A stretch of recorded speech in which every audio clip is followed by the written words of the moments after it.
Grand evening, y'all.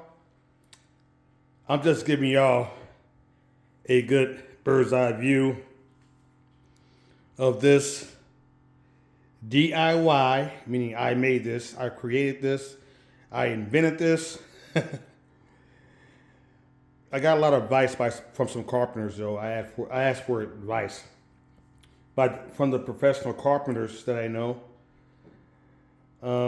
This is a very large, another large, the same size as my other large African mahogany hardwood pot. But this one is made from a different wood. It's made from white oak hardwood. In the bottom, again, it's Eastern red cedar, like my other pot. Beautiful pot, very large spot, the same size as the other one, 2 by 2 by 2 by 2. That's made from a 8-foot long, 7-inch wide, white oak hardwood slab, and the bottom is made with Eastern red cedar hardwood.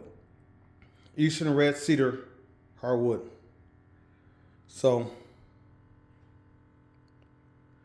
it's looking good. It's all done, and I'm going to turn it over.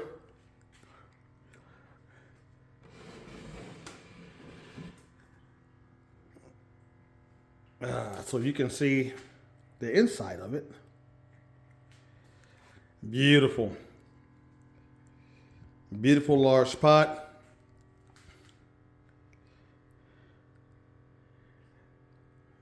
It's stained and cured with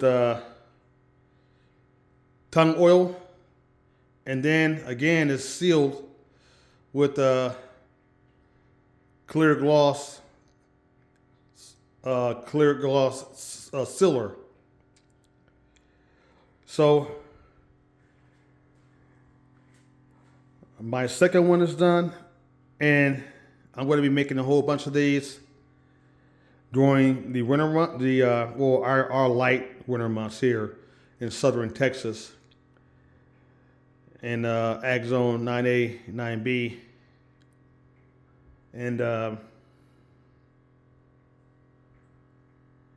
it's looking real good.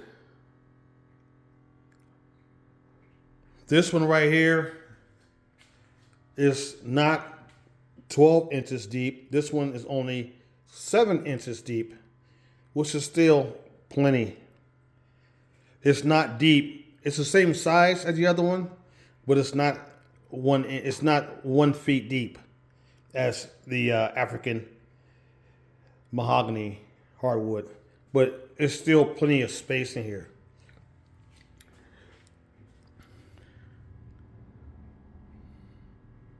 So I'm enjoying making my own large, custom made out of hardwood pots. I'm enjoying this. And the reason why I'm making these is because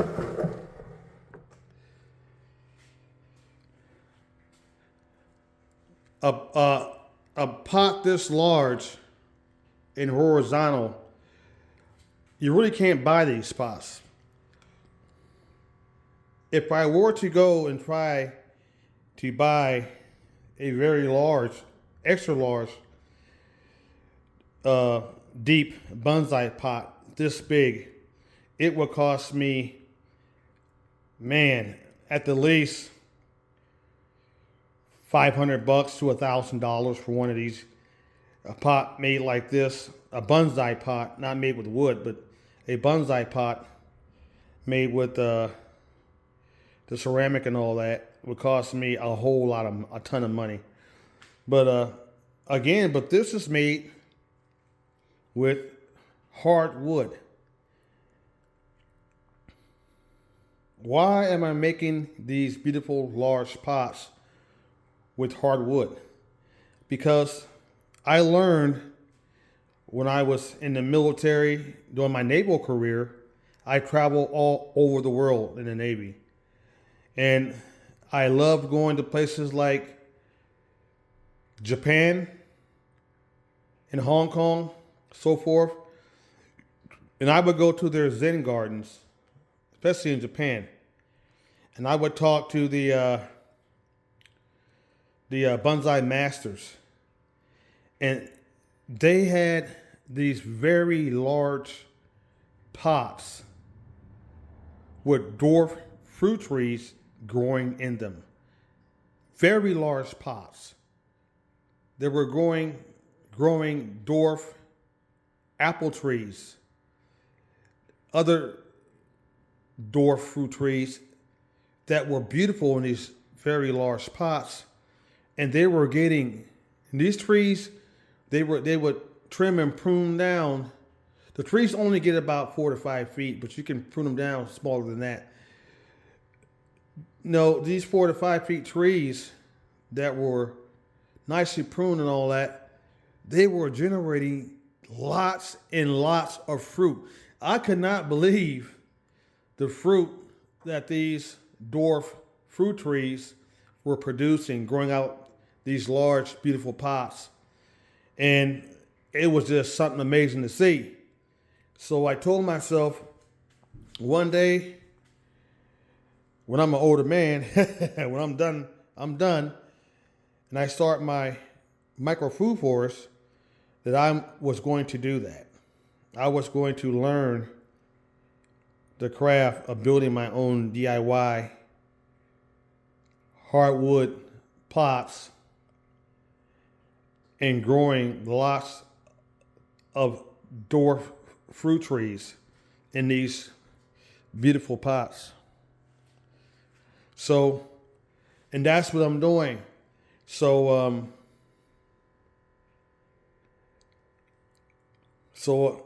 number 2 is done, and I'm going to be starting on number 3, number 4, number 5, and I'm going to be making these extra large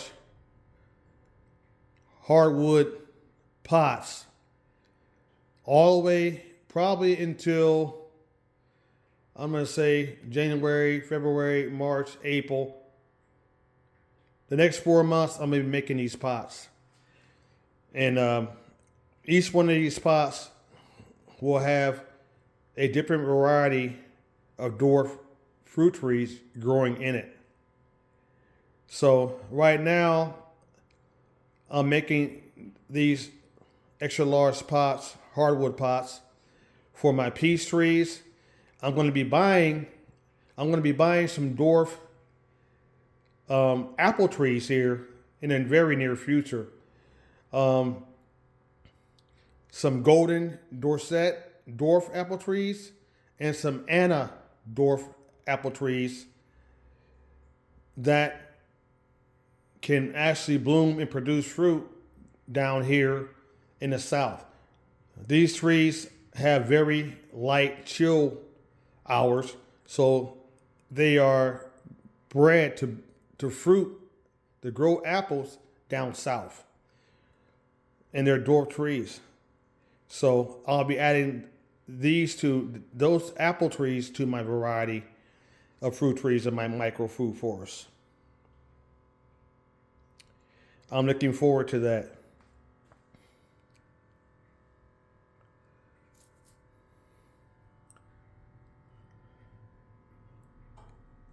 So when I'm done with this journey of growing more and more fruit trees the way I want to grow them, and I also learned that building this type of pot